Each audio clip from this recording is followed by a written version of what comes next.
Wellington Regional Waste Management and Minimisation Plan Committee, tēnei rā. If you'd like to join in with the karakia, that would be wonderful. Let's put that up. Oh, good. Whakatakati hau ki te uru, whakatakati hau ki te tonga, kia mā kina kina ki uta, kia mā taratara ki tai, e hi aki ana, te atakura, he tio, he huka, he hauhu, ti hei mauri ora. Right, well, a very warm welcome for the last meeting of the year. Letitia has just reminded me that by law we can only count members who are in the chambers as quorum. So the four of us, if you are going to leave for whatever reason, we'll just have to stop the meeting until you can come back. And yes, so I appreciate it is a bit tricky for some of our regional colleagues to get in here. Right, morning tea is at 10:30. Have we got any apologies? No, I haven't had any. All right, good, okay. Conflict of interest declarations. Oh, okay, and confirmation of minutes. So I move that we accept the minutes from the 2nd of September 2024. And Councillor Mitchell will second. Okay, so all of those in favour, just raise your hand and put a tick in the chat maybe, if you're online. Or hands as well. Oh yeah. Hands up. Yep. Is that good? Good, everyone? Oh, anyone opposed? No. Okay, so kua mana, I declare the motion carried. There's no items not on the agenda and no requests for public participation. So we have one paper on the agenda today, so I'd like to welcome the officers. Thank you so much for all your work. If you'd like to just make any introductory comments that aren't covered by the paper, and then we'll move into questions. Kia ora. My name is Diljinder Singh Gopal, Zero Waste Strategy Manager, Wellington City Council. Thank you for the opportunity to introduce the paper. This will be a very short introduction, and I'll pass over to David Binstead afterwards. We met in September of this year, and the committee passed some resolutions. The updates to the requests and the relevant decisions are in the paper. We can go over them if you have specific questions about them. This paper is about an annual progress update to the new WMP against the targets of the new WMP and a major projects update. There's also two matters of regional advocacy to central government that we can cover later on with regards to CRS and the review of the levy by the central government. I will pass over to David Binstead now, who will share a few slides of the Kapiti Waste Forum that happened earlier in the year. That presentation will talk about how the forum went in Kapiti, and it is something that we did for a regional action that is in place to strengthen the waste forum. The team had been looking at ways how to strengthen that forum with regards to achieving some of the outcomes of the WMP. So over to David, please.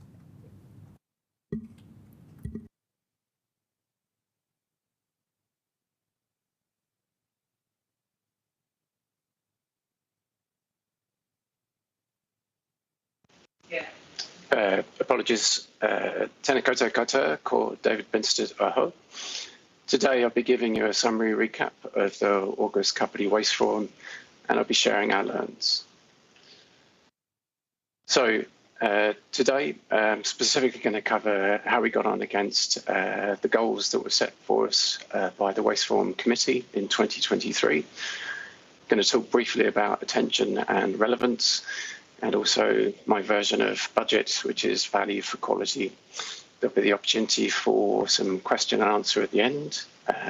Just get into it. Waste Forum Committee set Kapiti Coast District Council Wastemen team 2 key goals for the August Waste Forum: get more people along and make it better. They used a few more words, but try and keep it brief. Let's start with the second goal first, better, because if you can make things better, you can get more people. And 4 things here. Firstly, we started early, like 6 to 8 months early. And also we front-loaded a lot of the work to ensure that we had a little bit less to do in the final few days of anybody who organises an event knows it gets quite busy. Secondly, we asked around what the elements of a good event were and should be. And then we asked ourselves the question, what did we want to see that would be relevant, valuable and contributory to the event? And then we went out with a pretty long wish list and we went and asked for it. My long-suffering team, colleagues, Robbie, Emma as was, and Ilse, we worked together to introduce some new things, professional invites with a QR code link so people could register early. But we also focused on things like what is going to make the difference for people in terms of what's called moments of truth. In marketing, that simply means people making a value judgment about their attention and attendance at an event. One of Kapiti's previous Waste Levy Grant recipients is the roastery in Kapiti, and we invited them along and they brewed some amazing coffees for everyone. I'll come back to that a little bit later. Thirdly, we introduced quite a few new things on the basis that some of them would work and that some of them wouldn't. We used a new ticketing platform from a Kiwi company called Humanitics. And the point here is that this is not the solution, but it is merely a tool with which to help coordinate and achieve a good result. We also promised them a good time, or a better time than they'd had previously. So we started making some pretty big promises pretty early. Other new things, we did an awful lot of delegation. This is an inexhaustive list of some of the people that helped me and the rest of the Wastemen team in Kapiti to deliver the Kapiti Waste Forum. And you can see it's quite extensive. I won't talk through it, conscious we're tight on time. And fourthly, and perhaps most importantly, while we had a theme, which I'll come to in a second, we also focused on the overarching story. And we told a few stories over and above the resource recovery focus for the event to give people some reasons for their attention and their time. Firstly, we touched on the story of Mana Whenua, and Rori's Karakia and Kapiti's Te Waka group were generous in helping us honour Te Tiriti at the beginning of the event. Secondly, we told the story of representation of our elected councillors and mayor, and we were really privileged to have Mayor Janet Holborough provide us an introduction at the beginning of the event as well. Thirdly, we told the story of letting the chair, Councillor Andy Mitchell, have a bit of an easier time than normal. We kind of pseudo-turned him into an MC rather than a chair, but he was up for that. And then and only then did we tell the feature story, which is a relevant one message and a cohesive story about resource recovery from 3 really distinct perspectives. When I say we, what I mean is they. Matthew Luxon, the better known brother in Wastemen circles of the Luxon clan, he told the localised story, which is more advanced in Auckland, but is starting out in Wellington region as a joint venture with Sustainability Trust and Kapiti Coast District Council with the region's first zero waste hub. Emina built on that by providing a rigorously researched international perspectives on resource recovery. She's a senior lecturer can I just at... Stop you. Sorry, someone's talking in the background. Yeah, sorry, I'm having to work out of a co-work space today, so it's a little bit imperfect, I'm afraid. Okay, apologies for interrupting you. Thank you. Keep going. Yeah, no, all good. And thirdly, Kyle, the builder, but not just any builder. He's previous apprentice of the year. He's also the Wellington Region Master Builders Chair, representing over 200 building firms around the region. And these are all top-notch speakers with relevant, focused things to say, and they said them really eloquently and from really different perspectives. So coming back to goal number 1, getting more people along. Top tip, do better first. Because with better, you end up getting 115 registrations, which is 328% more than 35 first average, and 230% more than our target of 50.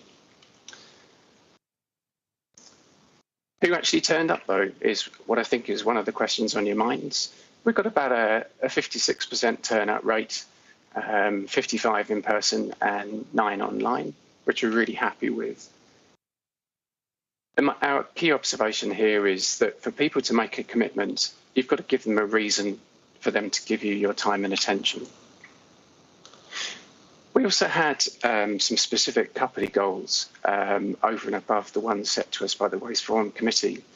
Firstly, a circular showcase. I don't know if this will play. No, it won't play. But we produced 3 short videos to show off some of the organisations in Kapiti region already working at the top of the waste hierarchy. The bottom right-hand one, we wanted to ensure that we gave the online attendees really good equity in the meeting quality. And so therefore we organised a drone fly-through of the Zero Waste Hub that we actually did in person a little bit later for those that turned up. Okay, burning question number 2, what was the value for quality, which I've set up as attention divided by cost. Well, let's look at the actual numbers first. We achieved 256 hours of people's attention, which is 4 hours attention per person, high trust environment, building reputation, and also achieving those. It's the magical thing of building the trust to make allies to do the hard work that we know that we need to do. In absolute ball terms, we came in $500 under budget. Our forecast was 6.5K and our actuals were 6K. Broken down, catering is expensive. And that just gives you a quick overview of how that looked. So just a few learns here.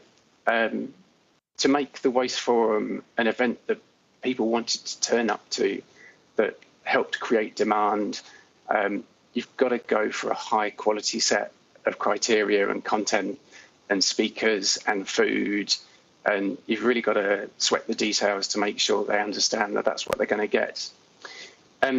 Turns out you do that and you tell them in advance and you sell it out at 80 capacity 7 weeks in advance. So we organised an overflow room for another 16 people, and we sold that out 4 weeks in advance as well, which we're pretty stoked with. Secondly, trying something new. Thirdly, the little moments of truth. For example, put on good coffee, because that tells people that you really value their time. And lastly, on our first set of learns, is the external and the internal sell. And it genuinely is a sell, because you are selling the idea of asking for their help to solve these wicked problems. Secondly, start early and front load the work. Over 6 to 8 months, I only did about 4 hours a week, times 25 weeks, 100 hours.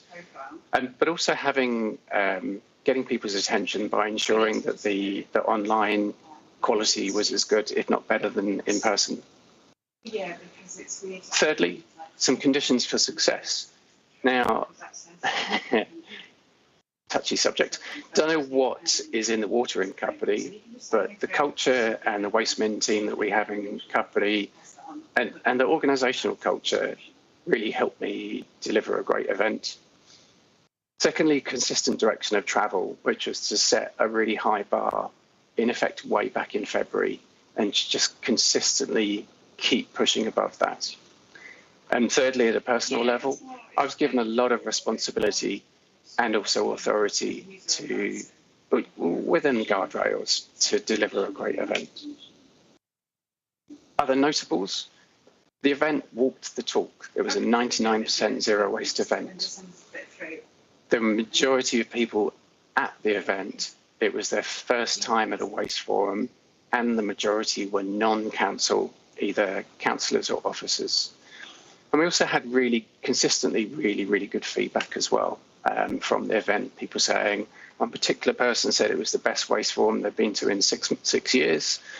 One person said they would have liked to have a little bit more council time, but we're okay without that.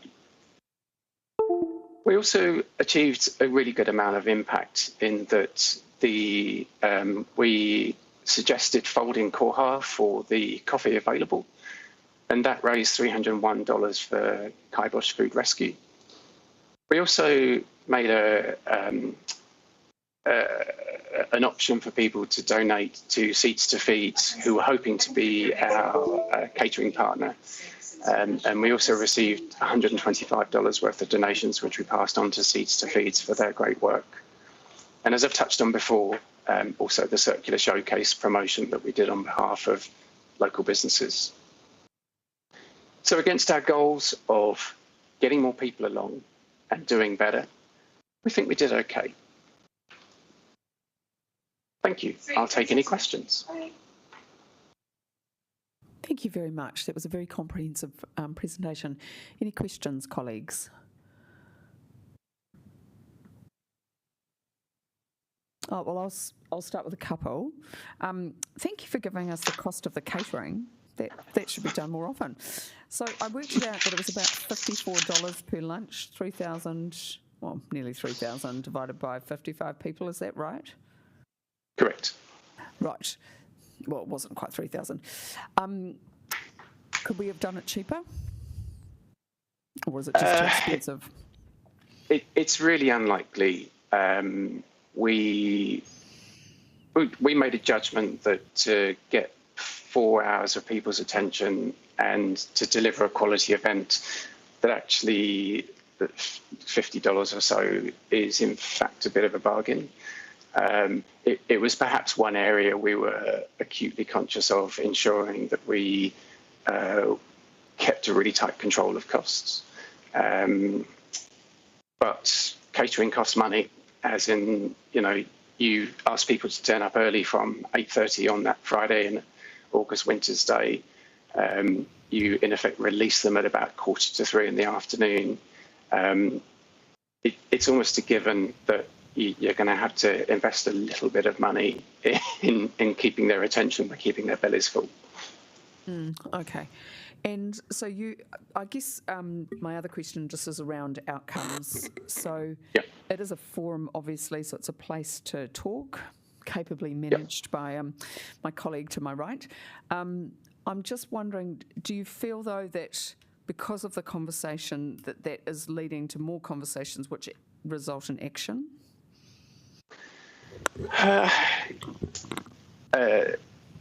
It's a really interesting question to unpack. I would say that the Waste Forum Committee or Waste Forum Society Incorporated terms of reference actually give council officers a huge amount of flexibility as to what they deliver as a forum. What we tried to ensure was that there were plenty of breaks and plenty of opportunity for people to connect informally, as well as for the kind of more formal style presentations. Across the nearly 6 hours of the day that some people were there were some breakout meetings. There were, I would argue that there was really good opportunity for really good quality connection and actual action. So I don't necessarily think that what has gone before with the Waste Forum is you sit around a table, have a meeting and talk. But I think it's important that we do try new things, and it was a real privilege for the Waste Forum committee, or for me, for the committee to give me that flexibility to try those new things. I think it's reaped the dividends that people think more highly of the WMMP. They have a better understanding of where the region is at. So I think in terms of achieving an effective outcome, I think that was a really good opportunity. Okay, thank you. Councillors, any questions? Deputy Mayor Swales. Thank you. Mine isn't really a question, it's more of an observation. I don't really sit on the forum, but I was encouraged to go to this particular meeting by my officers. I found it really, really informative. I thought that what they did and what they put on, the breaks for me were really important because I was able to meet with a company that is setting up an Upper Hutt, JB's. We also then organised a post-meeting.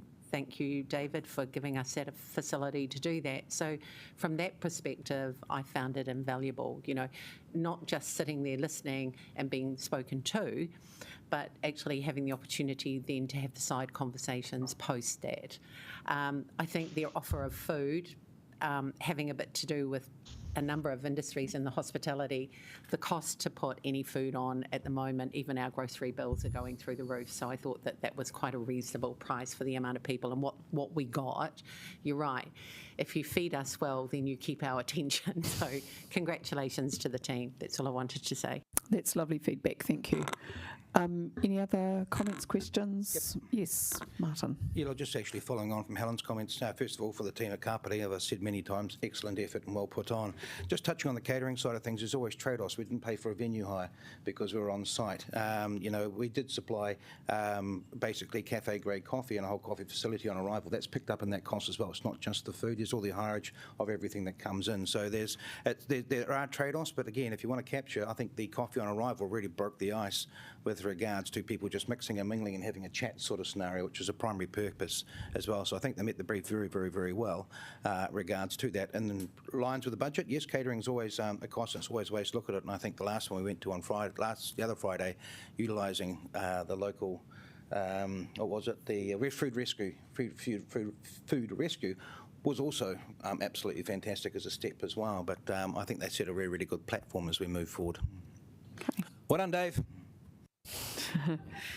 Yes, of course. Yeah, I'd just like to make a quick comment and to acknowledge the officers for two great forums, the last couple, most recently in the Wairarapa. Thank you to the Wairarapa team in Kapiti before that. I've always kind of viewed the Waste Forum personally as professional development. I go along and I learn so much at each one. So actually just putting a little provocation out there, I am Hutt City Council's appointee to the Waste Forum, and very rarely another councillor from Hutt City Council joins me, even though it is a really good professional development opportunity. So I think maybe something for us councils to consider who we promote the forum to. We have a committee who has oversight of solid waste, and again, I'm the only member of that committee who regularly attends the Waste Forum. So I think there is a bit of a missed opportunity there for our colleagues who aren't attending the forum to be learning alongside us. But yeah, thank you to the officers for lifting the game in the last couple of forum.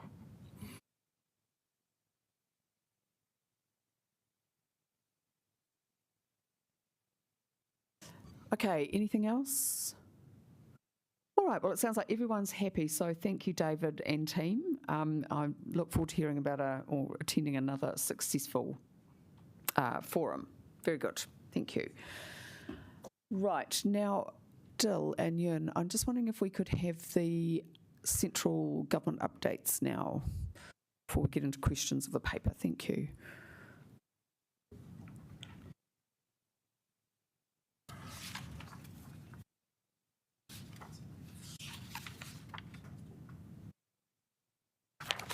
I'll run through quickly what is in the paper and the additional two bits that are worth mentioning here.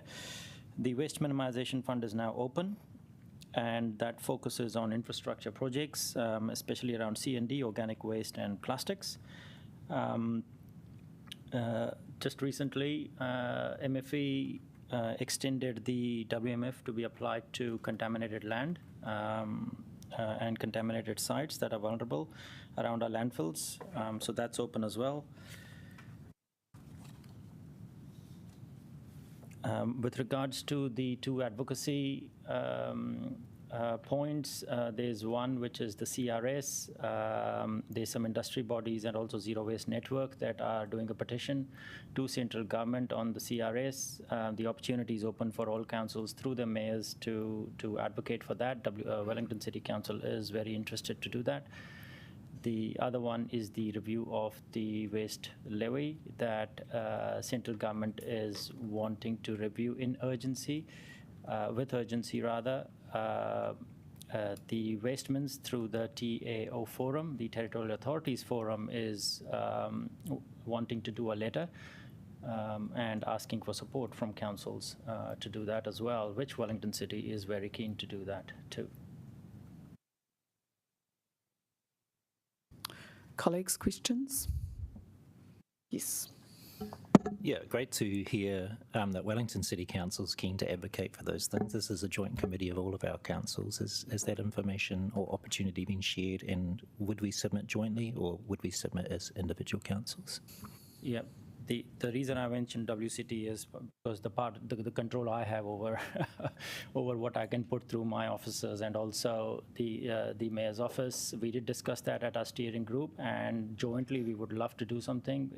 We just need to understand the expediency with which this work needs to be done, whether we can do it jointly or individually.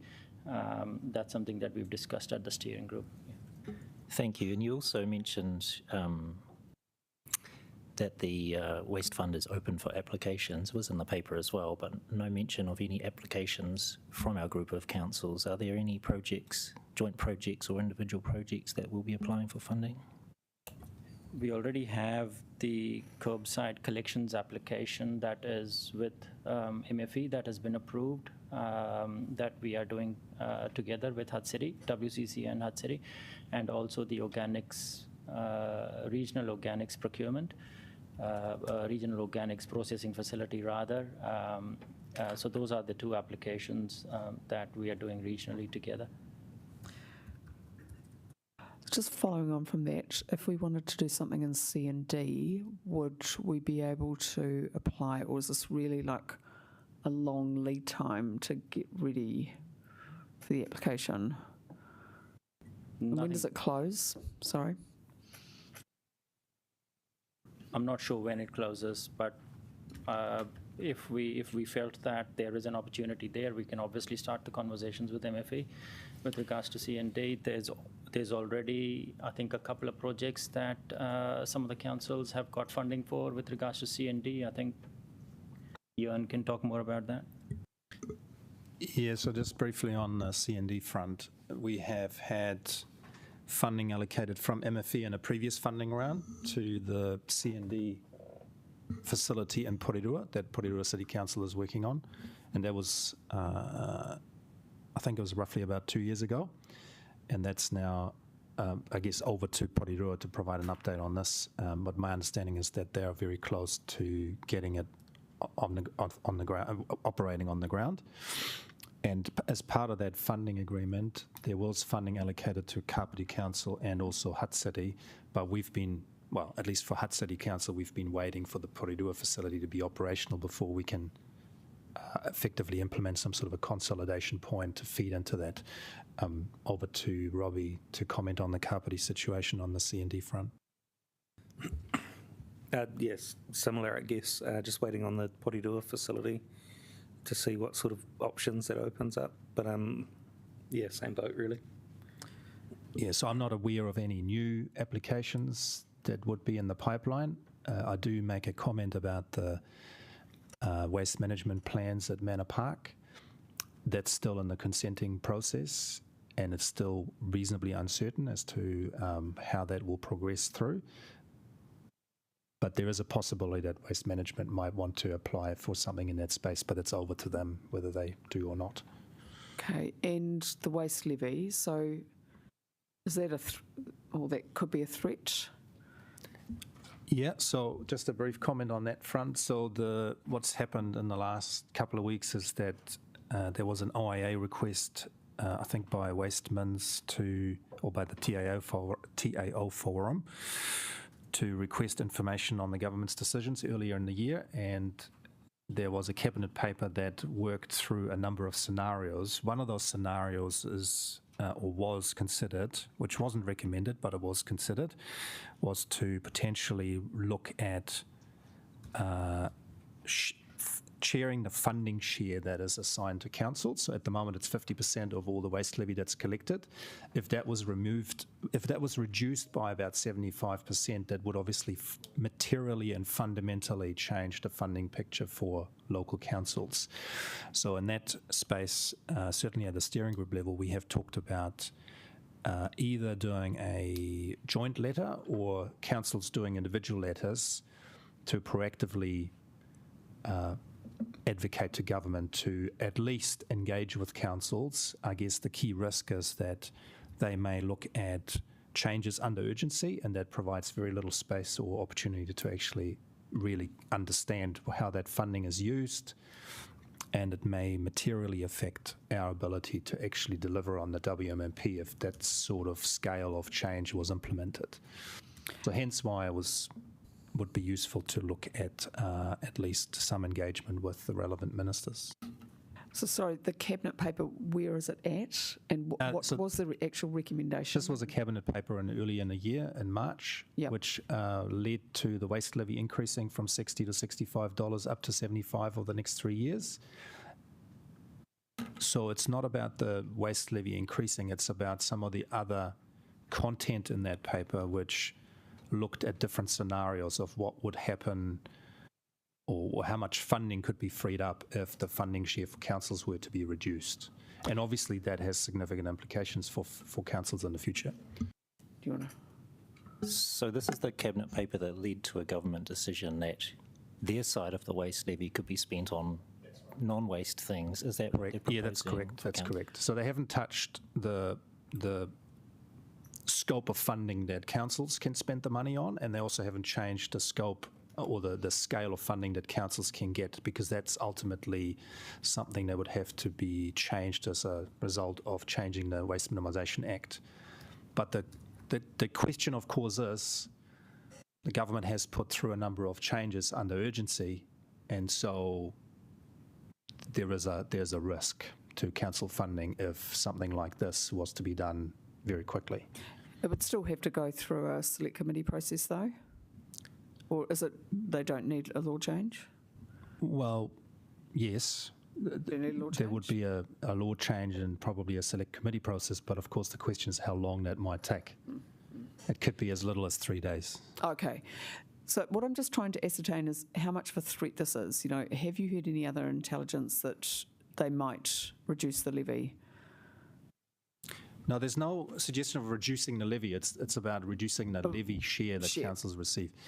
No, we don't. We don't know.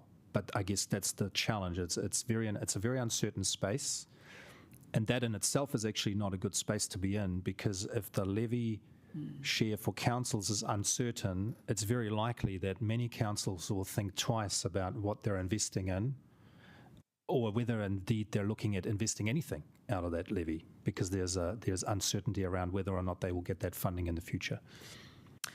So, question is, political colleagues, do we want to do some advocacy on this point? What do you think, Helen?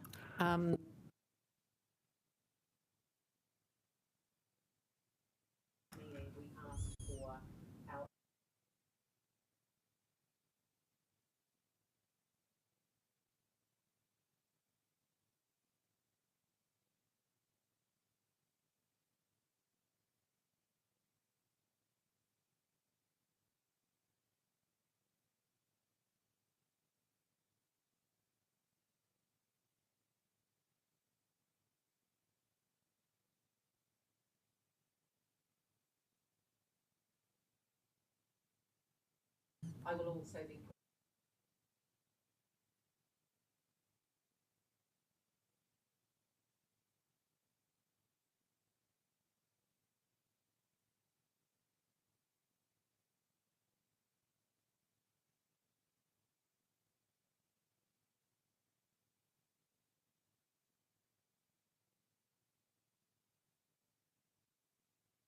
Whatever decision. Oh, sorry.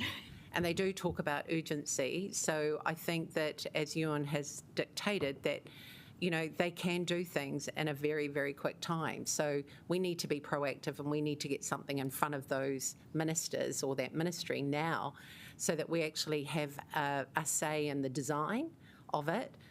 When you read the paper, when they're looking at maybe moving the criteria, that is definitely, depending on where they land, going to have an impact on our local delivery and possibly what we're thinking about regionally.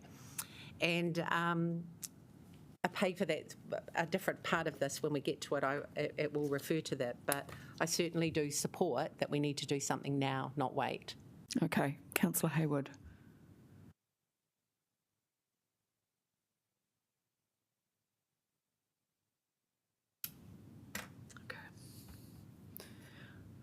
Sorry, we can't hear you. No. Not at all. Still not. Not at all. Anything at our end, or is it Jeff's end? Okay, it's just connecting to the audio. Yeah. Okay, we'll come back to you. Martin, any ideas on this? Oh, look, 100% support what Helen was saying. Look, we've been giving an indicator.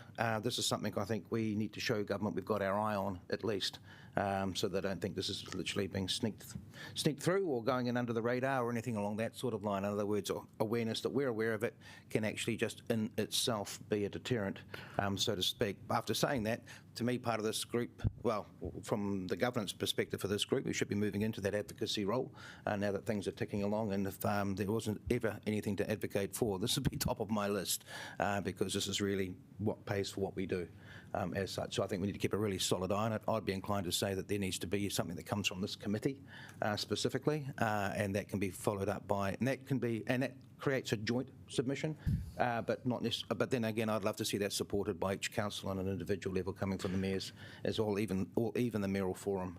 I consider this quite a high priority. Okay. Anyone online? Andy? Oh, yep. Yeah, I guess for me it's a question of what we do and when. So either we prepare and wait for a proposal from the government, or we proactively get in touch with them. I'm in favour of proactively getting in touch with them, particularly because of what we've already seen, for example, with transport funding. And I guess a key message from us is that we do have a WMMP and we do have long-term plans, and we have funding allocated for particular projects, and for some of those projects at least, they're dependent on waste levy funding. So to really spell out to them in dollars and cents, these are projects that we are planning for, that we are funding our side of, but we require the waste levy funding, otherwise those projects could all be undermined. I think that's a pretty key message to them, and as I said, we've seen it from other parts of the government where they have reduced their funding and it's having serious impacts on what our councils can deliver. That's a fair point. Anyone else online? Jeff, are you able to connect again? Or we could just ring you and you could speak on the phone. Take two, is that working? Oh, perfect. Yay. Great. Hooray. Ata Māori koutou. Sorry for the technical issues. I am also of a view similar to Councillor Mitchell's point, which is that we do have a significant number of tools in the toolbox on how best to proceed on this. And phasing and specifics around each of those, using those tactics is the crucial part of this. I expect that each of our councils will may choose to want to do something independently as well, and working through local MPs as well to ensure that they understand the local consequences of decisions being made at parliamentary level as well. Mayor reform makes a lot of sense as well in terms of making sure that this has been continued to be brought up in the agenda. It will have not only limit our ability to make actions on the ground, but perhaps more importantly, it actually has a fiscal impact that will, for my more fiscally conservative members around my table in Porirua, will be very concerned about the opportunity cost with regards to any revenue change or access to revenue. So what I was thinking the way to advance this is as a governance board, we should have some say over what tactics and when and how. And I would look to see guidance as to how we do this, so that we are not just running out off in, like a headless chook or a gaggle of headless chooks. Kia ora. Kia ora, all useful. Any other comments just before I put in my reflection? Okay. Oh, yeah, sure. So looking at the OA request, there is a 9.7 million non-levy related waste savings, which will be reduced funding for the waste minimisation activities. So they have got a figure in here under the OIA. And I think it's really important, as the Deputy Chair has said, we need to be proactive in this space and actually write the letter as soon as possible. My suggestion would be, because I'm heavily involved in any of our submissions from our council, that I'd like to see it before it gets sent. Yeah, no, sure. Chris? Just a point. So this committee doesn't have delegations to put in a submission. So we just need to work through the best way of doing this as per the terms of reference. Yeah, so that's just what Letitia's been advising me, but we do have an advocacy function under the WMMP. So can we just have some... I'm just going off the advice I was given as well. So we just need to work out how we work through that is the key point. So, okay, so politically, colleagues, our specialty, it's the 2nd of December. There's probably not starting to get to be, little time until our last meetings, in the middle of the month. We could probably get something drafted to go before Christmas, and we could do it on behalf of this committee. We could, Helen, we'd need to quickly tell the mayoral forum, it would have to be done fast. Do you want to do some media? I don't have an issue with that. I'm prepared to go back and talk to my mayor later today, this afternoon. Okay, so we could, if everyone could just undertake to, even if it's just a text. Yep. Officers, do you have capacity to draft it, and then it would go around as a draft and people would have a chance to have a say, okay? Is that doable? In a week? Is that... Yeah, the waste levy one. And the container return scheme, are people happy to do that as well? And it's just, yep. So is that all right? A week to do a draft letter? Yep. Yep, just needs to be one page, probably. Doesn't need to go on. I think that would be good. We probably need to see if we can see the minister as well. In that case, Helen, do you want to, should we put in an I know we were sort of trying not to step over the mayors. I was just looking to see when the next mayoral forum. Yeah, okay. So, yes, Yun. Just in terms of the letter, one way you may be able to work around the limitation of not being able to do submissions is around maybe a possible recommendation for the member councils to work together on a joint letter. That's not a lot of time though. No, there is. So do people want to get it out before Christmas or February? Get it out? Okay. So that's going to be tricky. I mean, we could do some informal consultation with our colleagues, but it's going to be really difficult and everyone's quite busy at the moment. Can I just suggest we just take 3 minutes just to look at the WMMP and just to look at the exact wording on advocacy just before we progress this conversation? Is that all right? Just 3 minutes. Thanks.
make sure that people online can see what we've come up with too.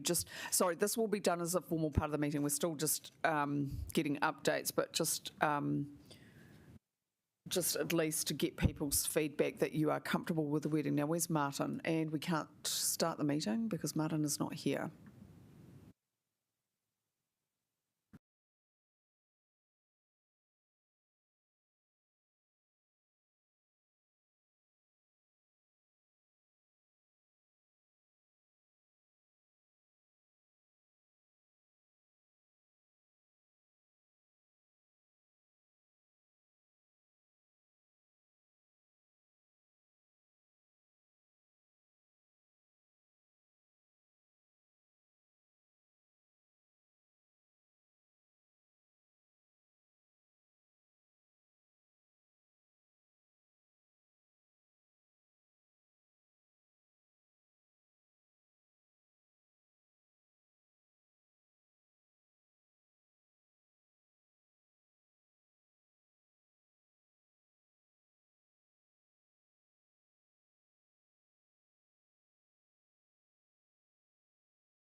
At the writing in red and just indicate that you are comfortable with it. We've just at morning tea, we just had a discussion basically about what our powers were, but essentially we weren't wanting to do anything ourselves. It was always going to be through the mayors, which is the appropriate way of doing things.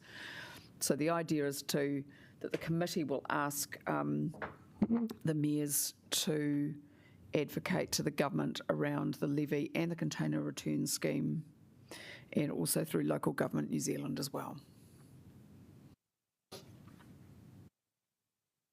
If someone loves editing, feel free to suggest any changes. So, Chair, the last mayoral forum has already happened this year and they don't meet again until January. I was trying to look at what the meeting schedule or the sitting schedule for Parliament was for 2025. If anyone knows that, that would be a good... It's just the beginning of February, isn't it, usually? Yeah, or But late later. January, yeah. Oh, it could be January. When are people coming back from holidays? I'm going to be around. Anyway, the idea is to wait till February to send the letter rather than the post-Christmas rush, pre-Christmas rush. After advice, I was kind of keen to get moving.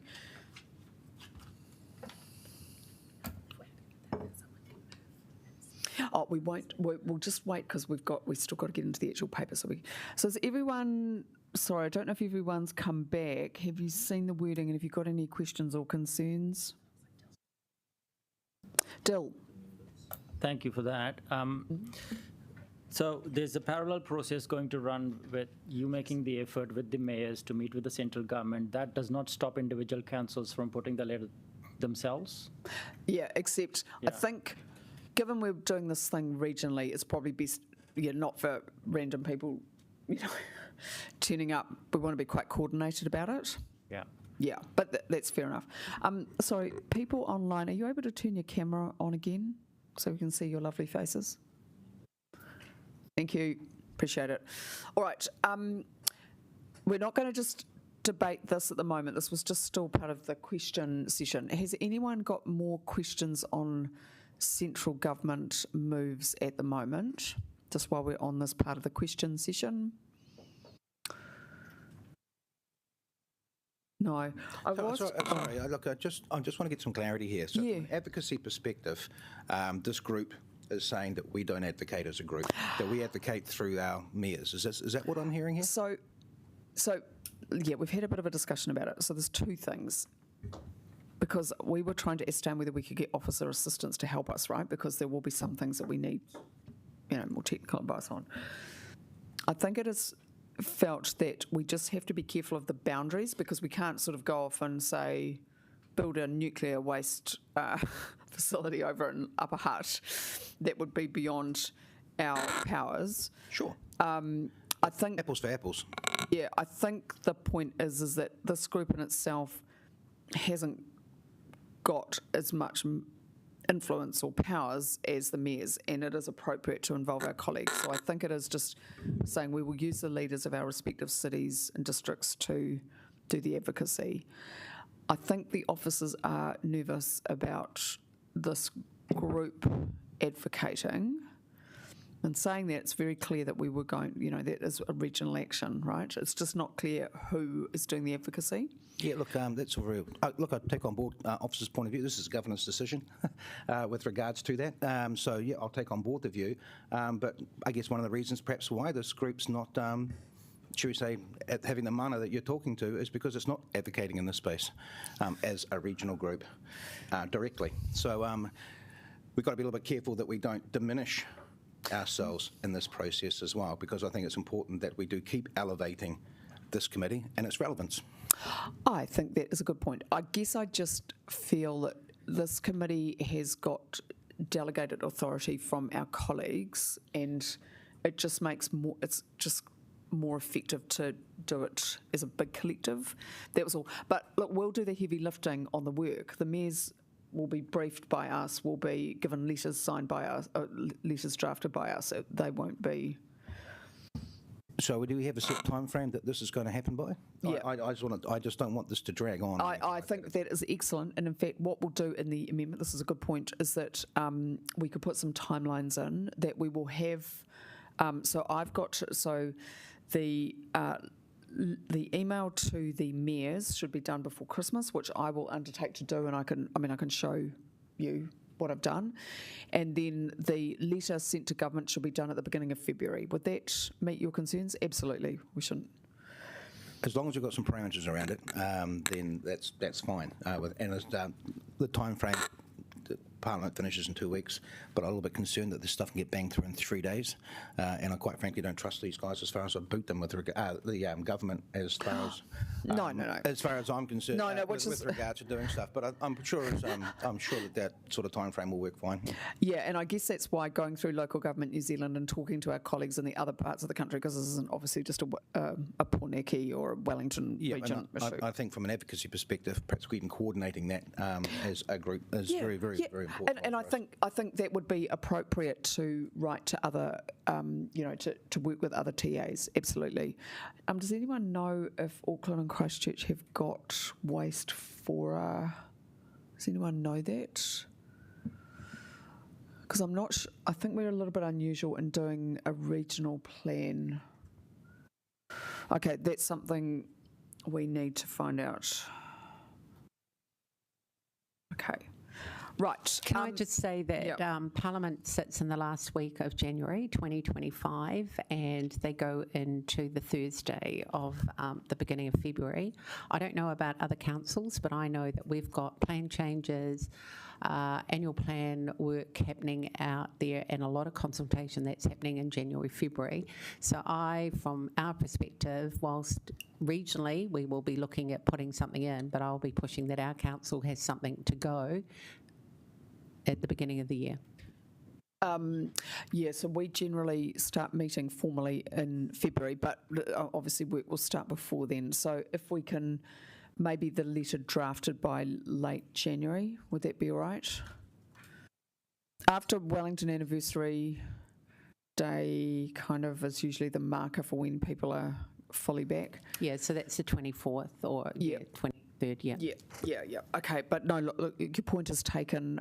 Thank you. I think that's a really useful conversation. I was just going to ask a question about whether there's anything happening in the private market that we should know about. Anything the waste operators are doing that is significant? Ewan's mentioned about the Manor Park potential development. Other than that, there's nothing major that we know of. No. So the operators are just waiting to see what we will do with our projects, really. Yeah. Okay. All right, colleagues. Sorry, that was a very useful diversion. Now what we're going to do is have questions on the actual paper. And thank you to colleagues. I have a few of you I've spoken to over the weekend. Would anyone like to kick off on the actual paper? Councillor Mitchell. Thank you. A couple of things have been covered off already, so thank you. I just wanted to ask about C&D waste. It's mentioned a few times in the paper, and the messaging isn't altogether clear to me. So on page 13, it says progress has been steady on this regional aim. On page 18, it says there's no clear pathway to large-scale construction waste processing and beneficial reuse. Then on page 23, it talks about progress in Porirua, in Kapiti, in Wellington, and Wairarapa. So I guess I'm a bit confused. Are we making good progress, or do we have no clear pathway for C&D waste? People are looking at me, so I'll respond. So we were actually debating about how we should rank this in terms of the progress update. We decided that we should point out the progress that has been made, which is actually on a not so much from a regional action perspective, but just in terms of the progress that each individual councils have made in terms of where those projects are happening. So Porirua, obviously, with their C&D facility that they're working on, there's a little bit of progress in that it's now in the formal consenting process for Manor Park because it was on hold for quite a while. So there's been progress on that front. However, it's also clear that longer term, we are reliant on some of those things to happen. And for example, Manor Park getting the green light at some point, potentially, as a result of that consent application in Lower Hutt, doesn't mean that we have a clear picture of what waste management will actually put in place.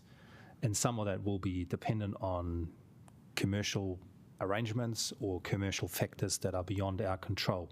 So yes, there's been progress on the things that we've control over, but there is no clear picture in the long term about what infrastructure will be in place. Another example that I forgot to mention is the piece of work that Hutt City is currently doing around a potential soil remediation facility at Silverstream. Again, it's still subject to commercial negotiations and completion of that business case. So we may or may not see it happen.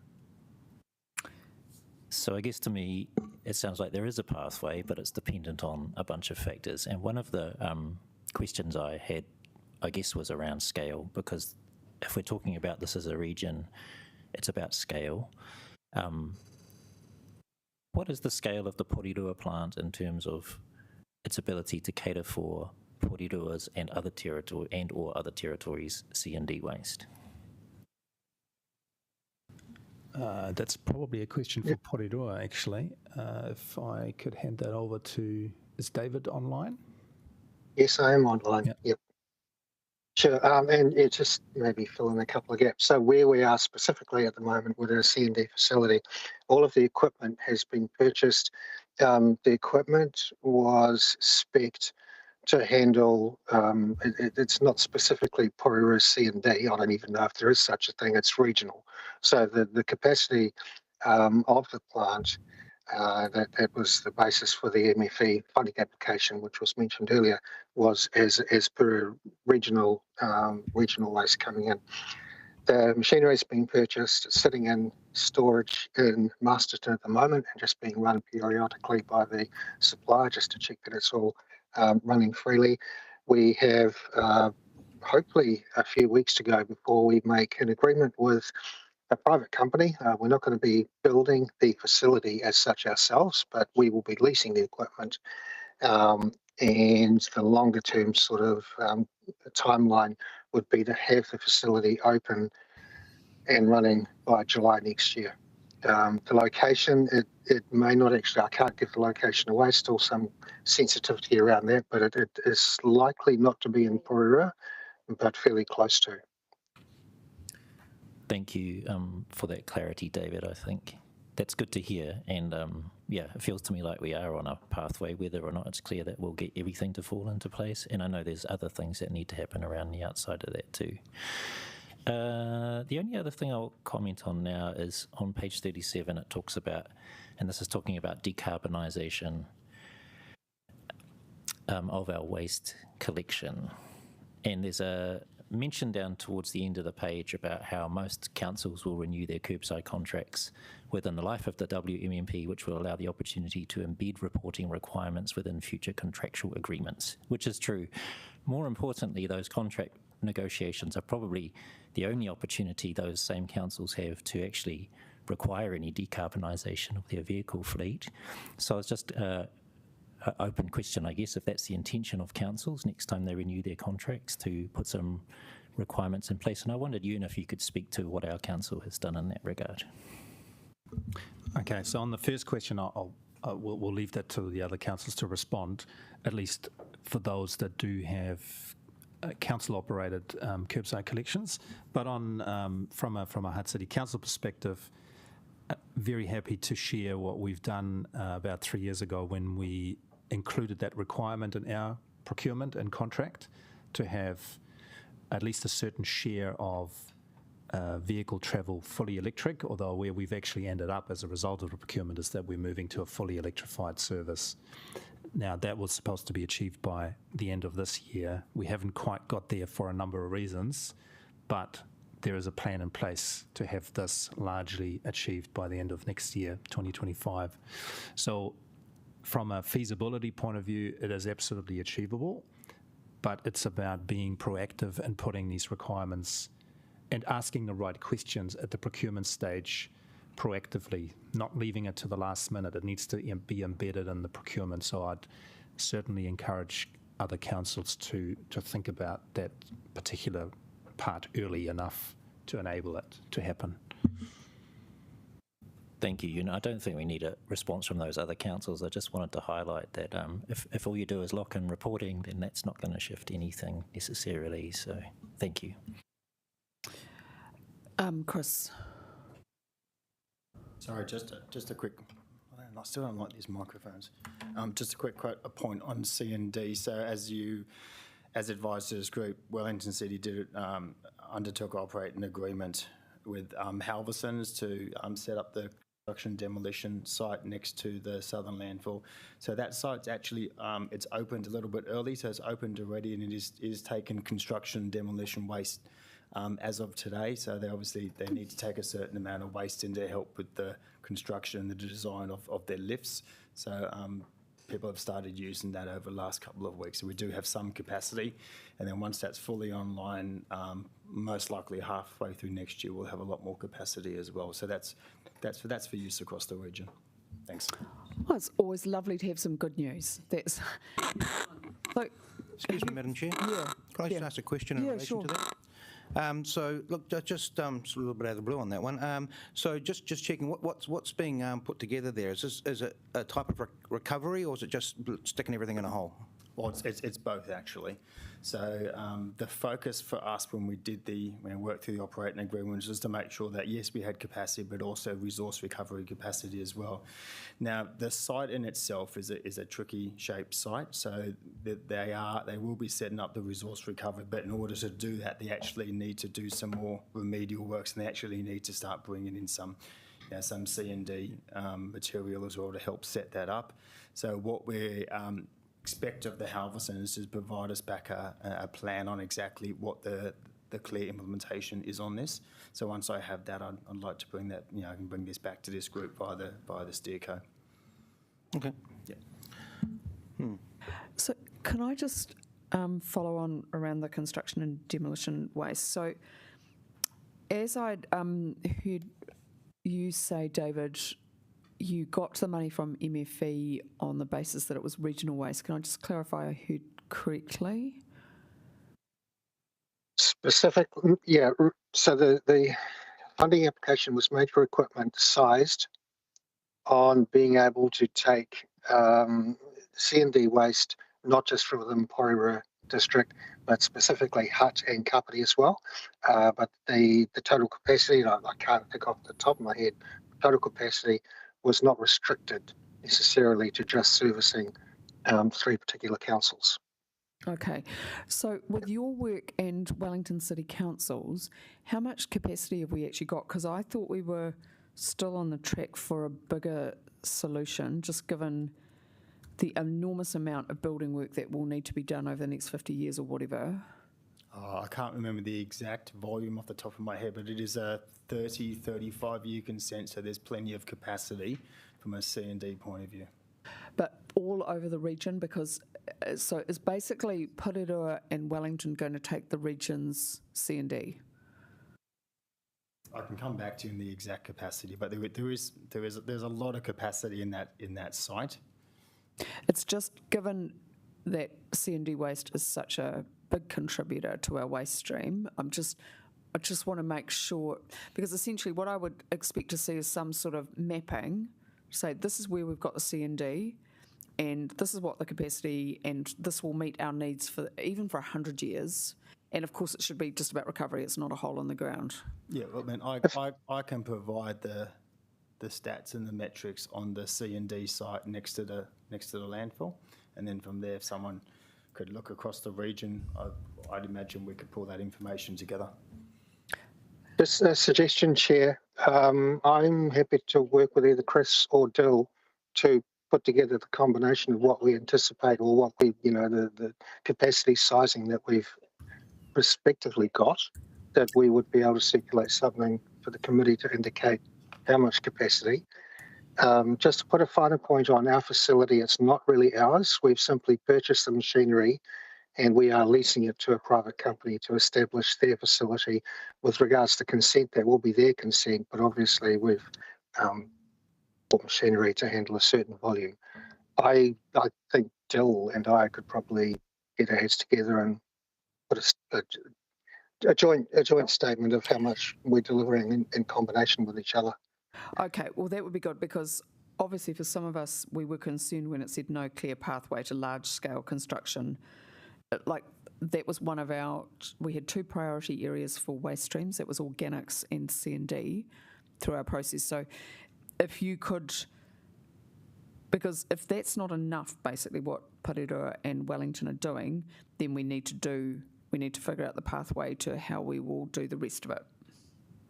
And so we've got a report back in March, so that would be the time to be able to just give us that reassurance that we're kind of on track. I can let you know it's 3 million cubic metres of airspace is available at the C&D site. So the 3 millions is a lot. That's a lot. Okay, so, but in terms of what waste is being, obviously we shouldn't be wasting in the first place. Like if you can fix the building, that's what should be done. But I still need to see whether that's enough capacity for the whole region. Yeah, we can do that. Okay. So you can do that. And because if we have already been successful, which we should celebrate, then we have got a clear pathway. But if we haven't got a clear pathway, we need to do more work on it. Yeah. Excuse me, yeah. Madam Chair. Just a little bit of concern I just wanted to voice. I don't know where the Wellington C&D fits in with regards to the region's hierarchy with regards to how we're doing things, but this seems to have come up quite quickly and a little bit out of left field, and I'm just curious to know where the lead-in was to this. So we always, through the chair. We always knew that Porirua were doing some of the C&D. We were relying, and then Hutt and Porirua and Wellington originally started on the organics, and then you've got yours. Yes, so Wellington City Council had been working with the Halversons for probably 2.5 years to work through this arrangement. It was an operating arrangement. It was commercially and legally sensitive, so we were only able to actually share when the arrangement had been finalised, and that was released. We had lots of media releases on this, and we did share it with the waste team as well. So there were certain reasons as to why commercial reasons as to why we had to keep stuff below the line. Okay. It's fair enough to... Okay. Have you got any further questions? Yeah, look, again, all due respect, I understand that, but if we're trying to plan for the future, something as significant as this, I'm not saying we need to know the details of it, but we certainly need an indicator that it's in the pipeline. Who's to know that there might be similar sorts of things that Wellington City Council's doing or other councils are doing, and then we find out about it. Well, quite frankly, we should have been aware of that this was a trajectory a bit earlier. Just a point of view. I'm just a little bit surprised that this hasn't been picked up as part of the delivery. We don't need to know the details. I get the confidentiality aspect of things, but flagging that this work's coming through, something as significant as this, so it can be factored into our forward planning, I think is quite essential. So, and particularly because it said no clear pathway, when there does seem to be a pathway. This was announced 6 months ago, by the way. So this has been out there. We've been really clear on what this facility is, how much it can take. So this has been announced since day one. And apparently we found out about it through a press release. So, I again, appreciate that, but this is the whole point of front-footing this thing, is so that there is a certain openness and transparency with regards to how we're moving forward. And also, sorry, Steve, I'll just come to you in a sec. Because we're going to be lobbying government, we need to be showing all the good things that we're doing and not putting in official papers that that we're still working on it, right? Like if we've got something. Steve, worried about the Wairarapa as well? Thanks, Madam Chair. Look, I'm just following on from Martin. Do we as a regional joint committee actually know what Pororua, the MFE funding that they've actually received, what equipment that's gone into? Because I think that would be great to know for other councils, just following on from what Martin has said, as to what we should not be or should be focusing on. Because one of the things that I see in the Wairarapa and for C&D waste, one of the major contributors is plasterboard. Is a turbo separator or something like that part of the equipment that you've brought in Pororua, or is that still not has not been thought of yet? I'm just curious. Yeah, through the chair, look, we could probably get a pretty quick little presentation together that we could circulate in PDF form or something. We've bought 3 pieces of equipment, a couple of sorters, conveyor and a picking station. They're all sitting in Equip 2's yard in Masterton at the moment. That's the supplier. We can even circulated a wee video that was dropped to us a couple of weeks ago of the machinery actually being run. Precisely what the facility will end up looking like, we don't know yet. That's up to the private partner that we're working with. We know that they are adding a 4th machine to the chain themselves. So if it would help, I'd be very pleased to put a short paper together describing what the equipment is, what the annual throughput is. We don't have total capacity limits as Wellington City does. There's probably not going to be burial or any disposal on site itself. It will be purely diversion. There will be some output that does need to go to a landfill somewhere of all the stuff that can't be reused. But yeah, Chair, we can put together a short paper if that would be helpful, and we could have that circulated before Christmas. Sure, or would you like it, colleagues, before Christmas, or it can just be included in the March papers? We could bring it as a item to the March paper. Yeah, I think I'd prefer that. Then it's all very formal and it's documented well, so people can see that. Now, what will the Wairarapa be able to use the Pororua space for their C&D, or is that going to be too difficult logistically? And does Wairarapa, do you want your own facilities?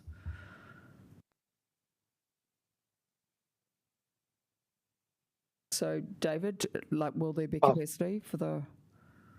Sure. So that will be up to the private company that's running it.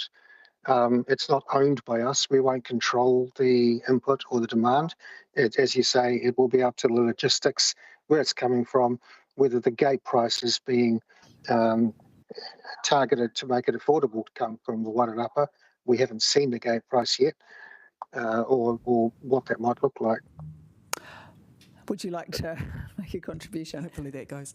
So I just want to note that we actually had a C&D recovery hub just open up recently in Masterton, Bentley's Bargains. So that kind of changed the trajectory of planning of what, if we were going to go ahead with anything. It does serve a lot of opportunities. So we, as officers, feel that that would probably be more of a better way of supporting what's already in place, because it's quite large, and yeah, they're innovative. I know that they have mentioned, we went to visit them and had a great chat with them. I know Porirua also went to see them as well, and they identified one thing in particular, that they have machinery to repurpose polystyrene, so that's just one of them. They also do recycling concrete, which they've also utilised on their site as well. So they are moving forward with that, and as long as we are in communication with them and supporting what they do, that kind of is filling the gap of what we didn't actually expect to happen. So sometimes things like that just crop up to our advantage. So that's where we're at with C&D in the Wairapa. Well, thank you. So I think we're underselling ourselves here, everyone. This stuff needs to be reported on, and we need to be going, we are creating that network. But, well, yeah, but the whole thing is not, I don't think the story's been told that all this good stuff is happening. And that no clear pathway really did cause alarm bells. So, so I do want some more detail, though, about what capacity overall, so we can wait for that. Colleagues, I've got some questions, but other questions first? Helen. So when I go to the sheet that's about the C&D, so Porirua C&D facility anticipated to open in July 2025. Are we still on timeline? Yes. My second question is the success measures, construction and demolition, waste processing and recovery is available in the Wellington region by 2026. We've heard that that's available in Masterton, but what about the rest of the region? And what is the cost out of the pool of money that is contributed to this project?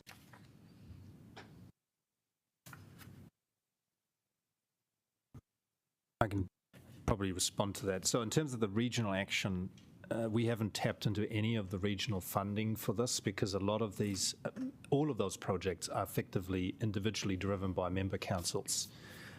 Now, one factor to just be to be conscious of is that when it comes to the Kapiti Zero Waste Hub, for example, we are still not talking about large-scale C&D diversion here. We're talking about a more boutique approach of reusing materials, metals and stuff like that. That is a reasonably small share of the whole C&D challenge. So when I'm actually just coming back to the comment around that there isn't a clear pathway, I'm absolutely convinced that there isn't, because there is still a lot of unknowns in the market, notwithstanding some of the good work that's happened around Zero Waste Hub and the facility in Wairarapa that's recently opened. When it comes to C&D diversion, like what's already occurring in some places in Auckland, we're talking about skip bins that have got mixed waste in them. They run through a sorting facility, and then you end up with various material streams. We haven't got any of that yet, and we may have some of that in place by July next year. There are still a number of questions around the Wellington City facility, and just for additional context in terms of what Councillor Martin just mentioned, that information wasn't known until it hit the media. That wasn't known in the steering group, and it was also not able to be reported back to this committee, obviously. So I think there is a challenge around what information is shared at what point, how much of it, and how that contributes to the pathway, if we want to use that word, which is still unclear because we don't know how much of that volume will actually contribute to our targets. But coming back to Helen, to Councillor Swell's question, none of the regional funding has currently been used. We're just reporting against that regional action, and various initiatives are obviously feeding into that. Councillor Mitchell, do you want? Oh. So thank you, Councillor, and thank you, Ewan, for that, because for me, looking at the success measures, I just needed a little bit more clarity because, like you, I didn't think there was a clear pathway for us, for the region, to actually do. I think it's also important as elected members to know who the leads are for these various projects that we've got on the table, and if there is any dipping into the pūtea of the regional fund, and what that is. And it's great to have a measure of success that this will all be completed by 2026, because without those targets and start and finish, then this committee is just a talk fest. We aren't ticking off our KPIs and getting the work done in the 6 years that this plan is available. So I would like regular updates with a little bit more detail of who is leading, what we've got in the path, in the pipeline, which, like you've quite rightly identified, there are boutique operations that are happening, but it's the bigger process that the Chair was talking about all the rebuild that is going on in the area. Just to clarify, so the committee paper in front of you, which has those project updates, these will be quarterly. So you will receive at every committee meeting an update on those. And I would expect that anything that's not currently in there that wasn't able to be included will then be included, so that you have visibility of those. Okay, yep. Yeah, I just wonder, it was already mentioned that David could present to us about what's happening in Porirua, if maybe in particular for those big items that have been discussed, C&D number 1, organics number 2, if we could request a bit of a deep dive into those topics. Maybe if we started with C&D at the next meeting, what is being delivered in Wellington, what is being delivered in Porirua, in Wairarapa, in Kapiti, potentially in Lower Hutt with waste management, and what's missing. You mentioned, Ewan, that there's stuff missing, so what's missing outside of all of that we need to keep a focus on as well. I think it'd be really useful for us to kind of dig a bit deeper in. And we've had a lot of explanation now of why you don't see the clear pathway, and I understand that.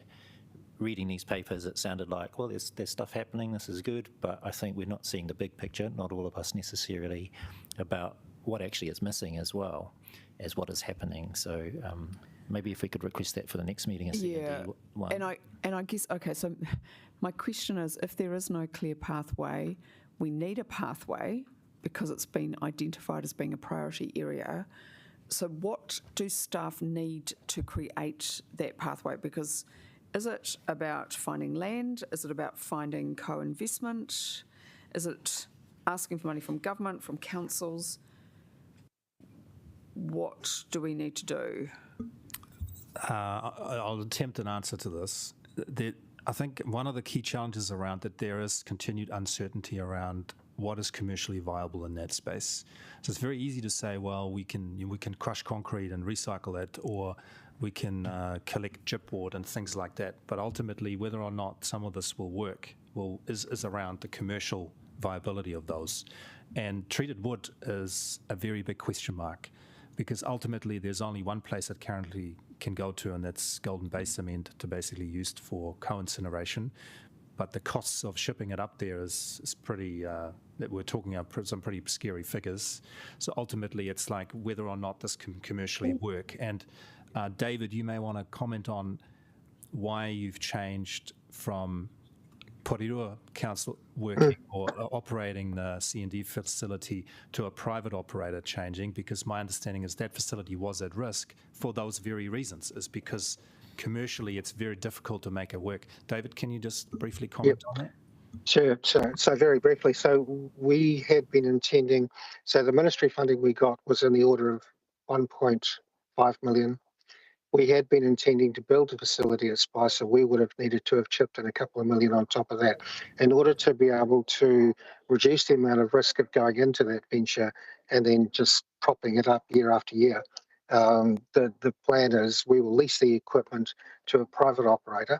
They will get that equipment, which has been paid for effectively by the MFE.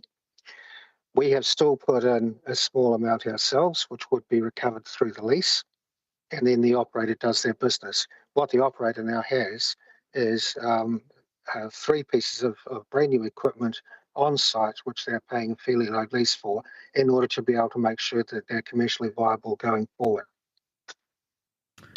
Whether that continues, 5 years, 10 years into the future, I think what Ian's alluding to is part of the picture that we don't know, but we can certainly start it off. And ultimately coming back to then is, when we're talking about a pathway, it's very difficult to come up with one if we're not really clear on the business case, and if we're not fully clear on how do we address commercial viability? Ultimately, it's not something that necessarily councils need to be or should be involved in. It needs the private sector. But ultimately, landfilling is still very cheap. And if we're talking about 3 million tonnes of capacity at the new C&D landfill, I don't know what the gate fee will be for this, but ultimately recycling and recovery will compete with that cost. And running that machinery has a cost to it. So I think coming up with a clear pathway is not as simple as officers sitting down and saying, what should the pathway be?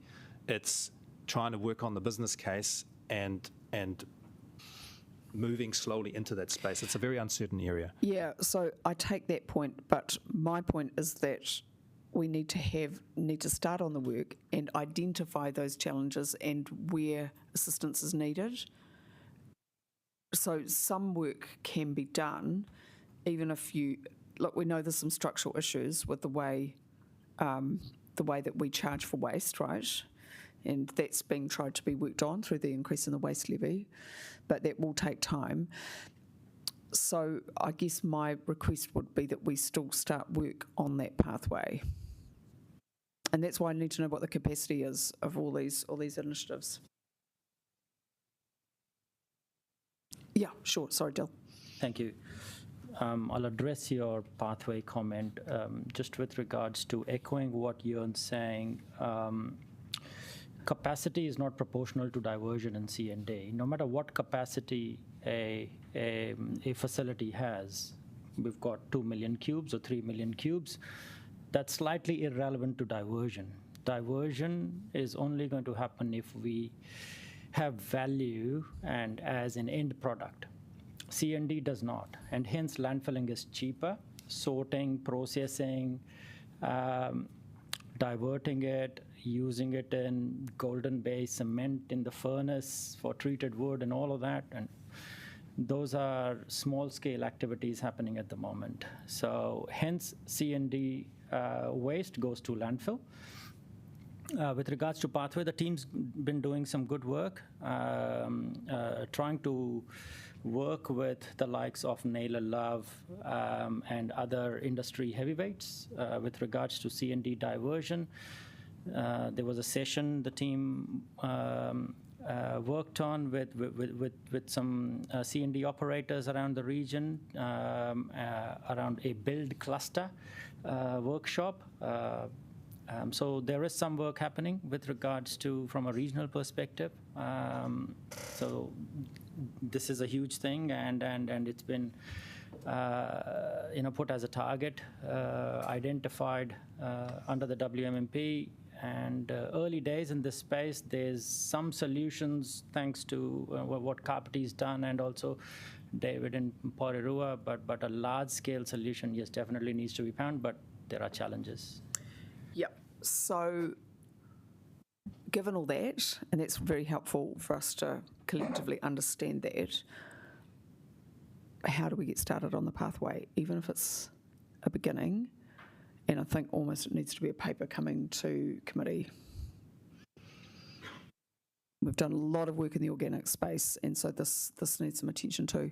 Helen, did you have a point too just before? I was going to say, looking at our LTP plan that we've approved, there's a bit of capital works in the pipeline.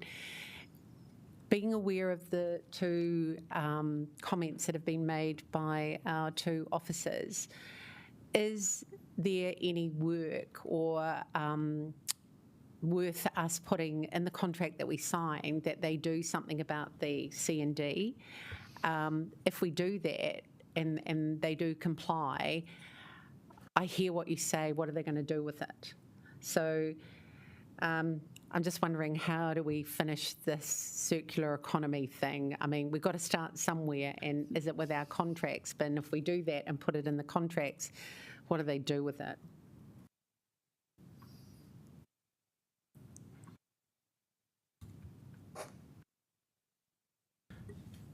I'll give an example of what's happening in the C&D space, just for reference over here for the benefit of the team.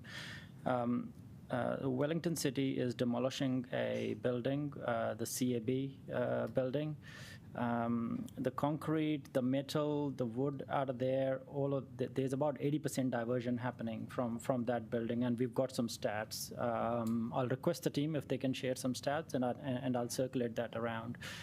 And that's happened because of the team working with the procurement team. And putting in KPIs and criteria with regards to building the contract that, all right, you are going to approach the job in this way, that when you start demolishing, you are going to sort the material, you're going to put it away, and then a truck comes in and takes it away rather than it's mixed and all of that. So there's a lot of pre-planning and work goes into it. It needs maturity from a contractor to practice that. Not all contractors are mature enough, and hence this build cluster, the way we work with the industry is going to be absolutely critical.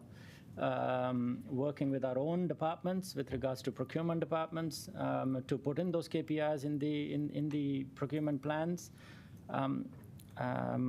So yeah, that was one example that your comment triggered, and I thought I should just mention that. So I think that is helpful because it gives us some of the things that need to go in the pathway, right? So, I'm sorry, going to be like a dog with a bone. How are we going to make progress with this, even if you just document all those uncertainties and all those problems? At least identifying the problem gets us a little way to starting to think about the solution. I don't think we've got capacity at the regional level to do those, to work on that question. I think the work is individually in the councils at the moment. I know that in my team at Hutt City Council, we're working on a soil remediation facility, and we're working on what are the options for C&D waste, and we can share that in due course. But looking at the regional resourcing, I'm not sure we can commit to another detailed deep dive. Just looking at Dill now. That's my sense of it. Within the local action plan projects, we've got, I think each of the councils do have some C&D planning and a bit of deep dive. We can assimilate some of that work and bring it back, obviously, in the item that David mentioned, and we can make it a more comprehensive C&D update. Yes, the regional resources at the moment are tied to the WMMP implementation and the targets, the reporting, and all of that, and we do not definitely want to burden them, but there might be a middle ground here with regards to the work through the local action planning, and we can round some of that up and bring as an update to you in March. Yeah, so just remembering, this isn't a place just where we do lots of talking. We want to deliver a reduction in C&D waste. Are we going to get there by 2029 in terms of the targets that we set if we don't have a really robust plan around that? I think we do have a very robust plan. That's the WMMP, and these, with regards to some of the head start some of the other councils have made, and also the Wellington solution, that they'll help tremendously. It's just that we do not have the detail in front of us at the moment, which can come in March. So you're saying the things that we have heard about today will get us to the, sorry, I haven't got the target in front of me, will get us to the target in 5 years' time? They'll contribute towards the target. There definitely needs to be more done in this space, and that's what the project is about. It's a major project, and the major project is about identifying more solutions, working with the industry. So this definitely is a good contribution. Okay, I just do have some other questions. I think, look, this is really helpful in terms of what we saw last time, so that's much appreciated, and you know it's really important to document this so that future councils can see what's been done. So just in conversations, sorry, I'm just trying to do it on my phone, with colleagues, there's just some other information I think that some of us would find helpful. So, for example, a 3-year timeline, would we be able to get that in, or will it come with all of our reporting and also a 3-year budget? Sorry, just for clarity, is this a request for something new? Yeah, no, this is just part of the planning and the implementing. So they've got a budget just so that we can see it when it's as part of our reporting back and monitoring of how the project's going, or the implementation plan's going. Yep. So that... Look, I guess, winding back a little bit, just in regards to what was being said about the C&D, I'm quite happy with the approach. I think there's a lot of information in there, and I'm picking that we're bringing it together, starting to clump it together at the moment, which we'll refine down as we move forward in that sort of scenario. And I'm picking that'll be a similar sort of thing with some of these other things as well. So, but no, I'm asking some questions around the implementation. So, okay.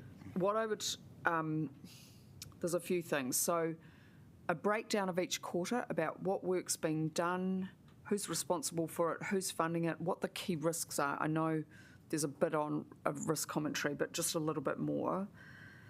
The timeline, the budget, like, so how we're spending it, and this ties into the work that, because if we're going to lobby the government and say we need the money, we have to show that we are spending it really well and some good stuff happening, so it's a great story.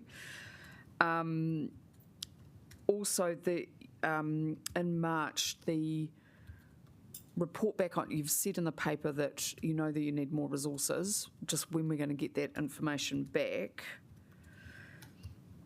And we just need a little bit more information, I think, on what resources councils have to implement their parts of the plan, because that's always a struggle for us, right? So so really the request is can we have some more of this information in March? Would that be possible? What's going to be in front of you in March will be a program of all the projects, a program of works under the WMMP banner, and that includes the regional projects, sub-regional projects. They'll have the budgets associated with it. I'm looking at the team over here, and please correct me if I'm wrong. Budgets, risks, the funding associated, the mitigations to those risks as well. So I think at the last meeting it was requested that that program is shared, and I think it was Councillor Swales that you had asked for that, and it will be shared on a quarterly basis. Okay, so we'll get a 3-year budget as part of that process? It's very easy to do a budget for the regional projects, to do a forecast of what the requirement is going to be. So yeah, that would be super helpful. And a timeline, just so we can see what's being done every quarter. Definitely, we already have a 3-year timeline and projects dissected by the quarter, I think, when the major projects are going to start, and we wish to carry that on. Okay, and also that we will be given the assurance that councils have the resources that they need, and we will get some advice about what resources you do need. We are working on the resources. Just be mindful, please, that there are some changes going on at different councils, and councils are making those decisions at the moment. At the steering group, we have these discussions very regularly with regards to the WMMP implementation, and at the moment, with regards to the plan and the burden on the officers for their council work, but also on the WMMP regional work, we think it is sufficient, barring one position that we are discussing within the steering group. Other than that, with regards to the work that's in front of us, we should be okay. So you think you're down one role. What role is that? That's the regional program manager role at the moment. So, and what would that exactly involve? That would involve coordinating the regional program of works, reporting, helping Yvette in terms of liaison and coordination of the whole WMMP. So we're currently covering that through a contractor role, which is Lisa. Okay. But ultimately, we need to have some certainty on the permanence of resourcing. So technically, we've got one person, which is Yvette. But when it comes to hosting roles, that's not as easy as saying you just need more resourcing. It needs to be hosted by some council, and a lot of councils have FTE caps. So it's about figuring out a way of how we can deliver this potentially in a different way. Okay, so we will get, I appreciate that. And just to give you reassurance too, WCC has put through all of the money for organics. There's no risk to the program at the moment. There's very strong commitment from our council. So we can have a bit more detail on that. I guess, it's just because we've moved from a place where we're doing policy and strategy to actually doing. So we just need to make sure that we've got the teams doing all that.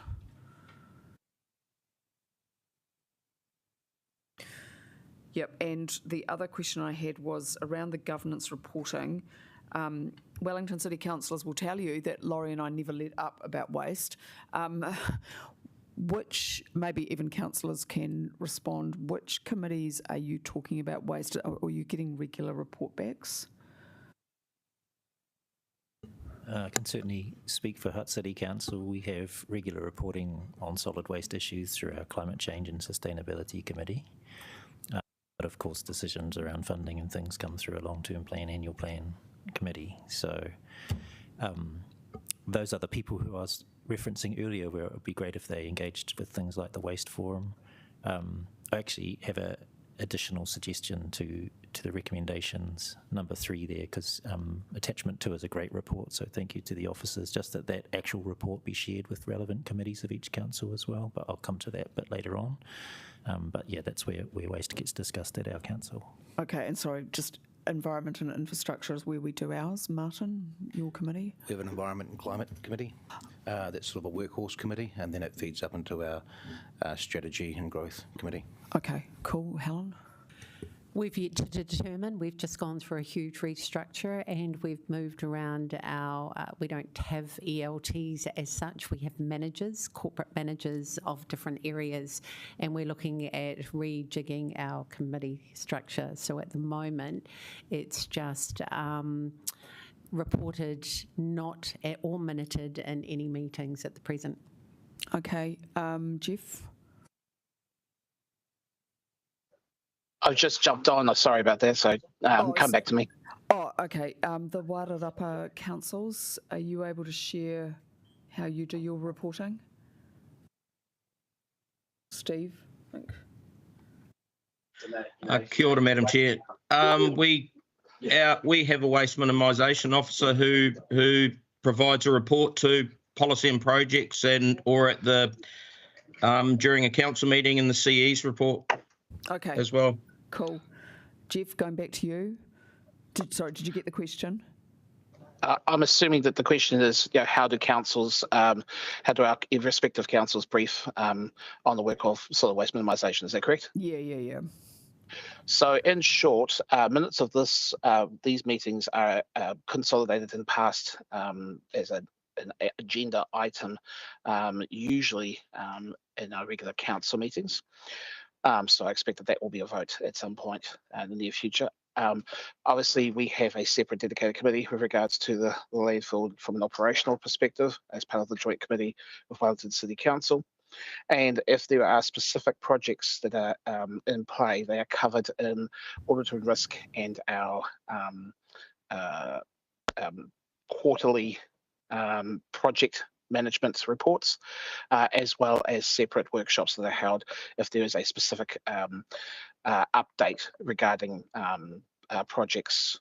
For instance, the landfill, there was a separate session on the alternatives report that was recently commissioned with regards to Spicer landfill.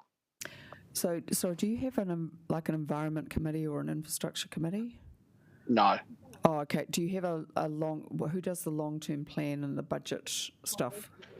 So the passage and development of the long-term plan is done by Te Puni Korero and then endorsed by the full council, as opposed to the oversight of that is also covered through our audit and risk committee. Okay, cool. So does everyone feel politically that they're getting enough airtime on waste issues? Yep. So I'll just to say that there's always an opportunity to review and make improvements when necessary. So Yeah, okay, good. And obviously we're all relying on each other to be the champions at each council, yeah. Okay, so I've asked heaps of questions. Would other people like to ask some questions?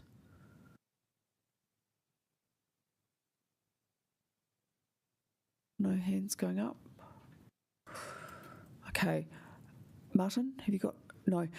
I'm just wondering if we do we want to just note that in what we expect we'll be getting in March, the information just that the officers have provided, would people be okay with that? Yes, please, because then we're in no doubt officers and elected people of what it is that we're going to see. If we could do a summary. Yeah.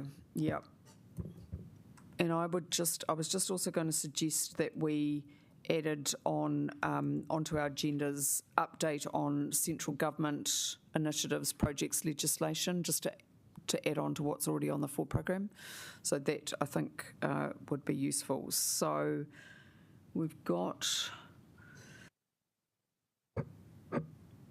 How do we want to word that? Just that note that the March 2025 committee meeting will have a detailed report back, is that all right, on various projects in the plan? Is that all right, Dill?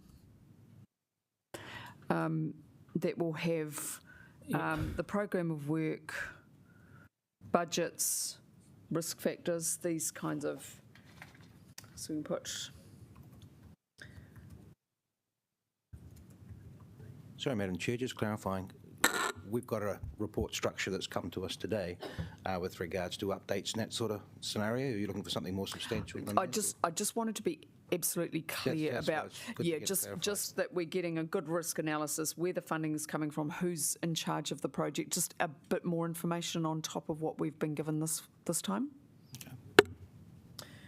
I think it's been indicated to us that we are going to receive something of that nature at the next meeting. So if we just I'm confident that we will. I don't know if you want to try and capture exactly what will be in there. But I think if we just write a few things down, then that should be enough. Okay. Just to...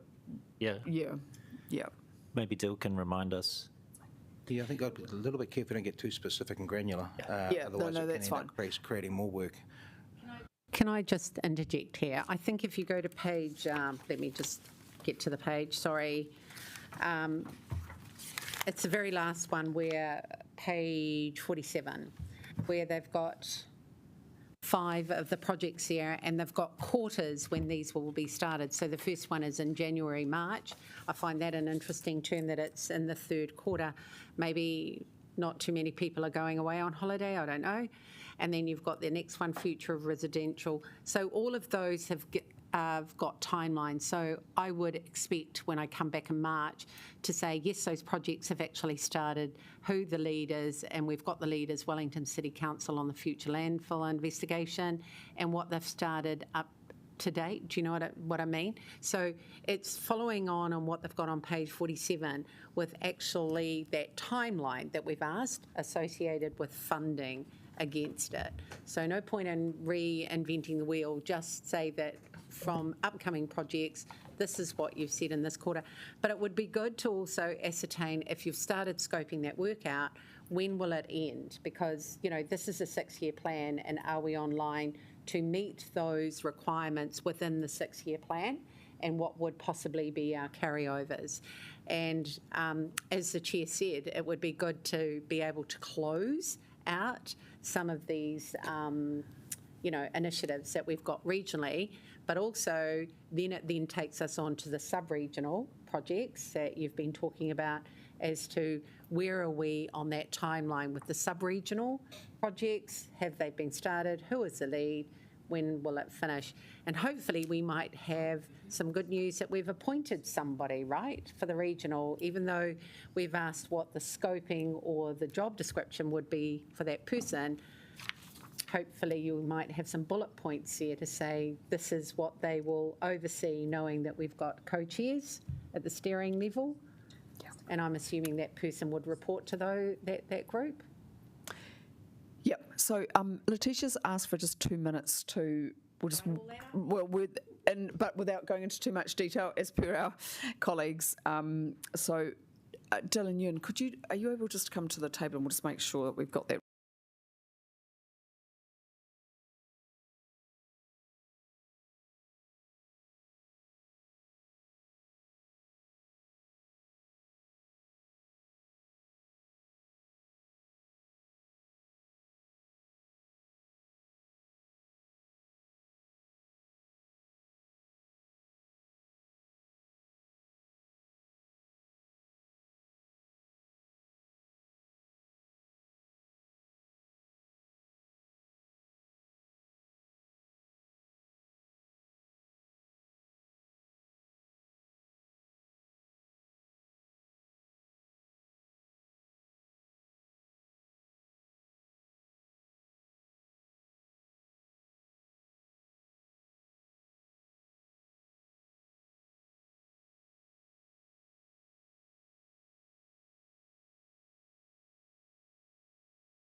and then it got into a slightly bigger discussion. So if the amendments will be shared on screen.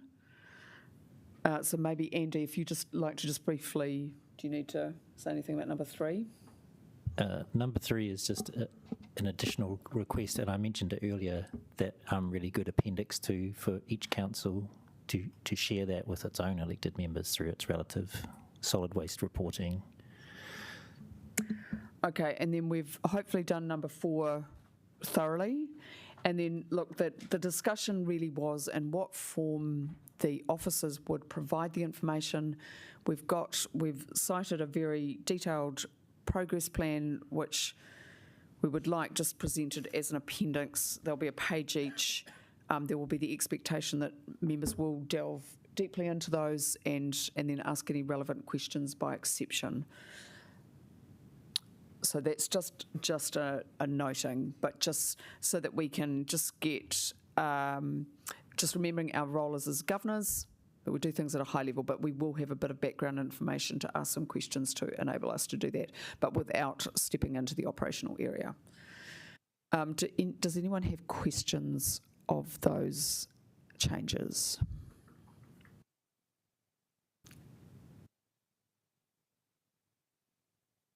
Yeah, through you, Madam Chair. Just wanted to check. There's not an expectation there that we're going to have like this all mapped out to year 6 or anything like that, is there? Because to me, that's a crystal ball type scenario. Not mere year 6, but we do need to look a little bit further than 3 months. So there's finding the happy medium, because obviously we would like to see where we're at to by the end of the triennium, and then there will be a new committee. Mm-hmm. Or maybe some people will be returning, but and then they will continue with the work and then start on the next WMMP. Okay. Yeah. But no, we know it, and as you know, a long-term plan is really only a 3-year plan, because we keep doing them every 3 years, so things change. Any questions? No. All right. Okay, so I will move the paper. Councillor Mitchell, do you want a second? I'd just like to thank the committee and officers for a very thorough and robust discussion today, because we all care so much about this issue and we want to see some great things for our region.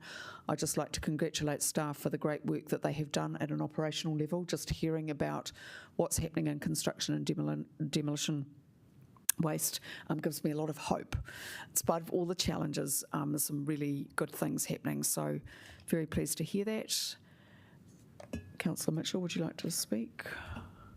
I just wanted to comment too that I'm confident we will be receiving the extra detail that we wanted. So thank you to the officers, and certainly don't want you to go and spend a lot of time finding out new ways of reporting to us. But good to see that there's some stuff in frame already that can just be shared with us without creating extra workload. Yeah, and thank you for your ongoing mahi. Anyone else? Just want to thank and wish everyone a Merry Christmas. Enjoy the holiday break and hope you come back refreshed and recharged. Excellent words, Deputy Mayor. Right, okay, so if we can all vote, those in favour, please raise your hand or say aye. Aye. Any against? Doesn't look like it. Okay, so that's a unanimous vote. I'm just going to ask that be recorded. Yes, just echoing the Deputy Mayor's words, everyone's worked hard this year, so I hope that you have a wonderful break, and we will come back refreshed to do some good hard work in the 3rd year. And we will now conclude the meeting. Oh, sorry. Thank you, Letitia. Sorry, the decision register updates and upcoming reports. Yeah, I did. Sorry, I just made a quick suggestion about just putting the oral updates on what central government's doing. So I don't know if I need to move an amendment. If that could, can that just be done? The work program has updates on our work program, but I just wondered if we could have an oral update included as a matter of fact on what central government's doing. Is that, it could just be oral, no, you don't need to write anything. This is just a question for Dill. I think that was delivered through the introduction of the paper initially. So if it's reasonable to continue doing that with the paper. Yeah, that's normal process. I think we've done that over the last 2 or 3 times. Yeah. So we'll just if we can just edit and do committee members want me to move an amendment? Or will that just be, can that just be done? Okay, it could just be done. Okay, good. All right, so I'll move that. Second, Councillor Mitchell. Any debate? Okay. Oh, yes, of course. Okay, so all those in favour, raise your hand. Aye. Any against? All right, kua mana. Great, that is passed. Now, sorry, just by leave of the meeting, we just do need to go back and do the apologies. Rebecca did put in some apologies, and we just wanted to note that. So could I just move those? Councillor Mitchell will second. All those in favour? Aye. Any against? Great, that is carried. All right, and now we get the wonderful opportunity to do our karakia to conclude the meeting, just to bring us all together. If people would like to join in. Unahia, unahia, unahia, ki te uru tapanui, kia wātia, kia mama, te nākau, te tinana, te wairua, e te ara takatū, koia rā e rongo, whakaeria aki ki runga, kia wātia, ai rā, kua wātia. Thank you very much again, and have a wonderful break, each and every one of you.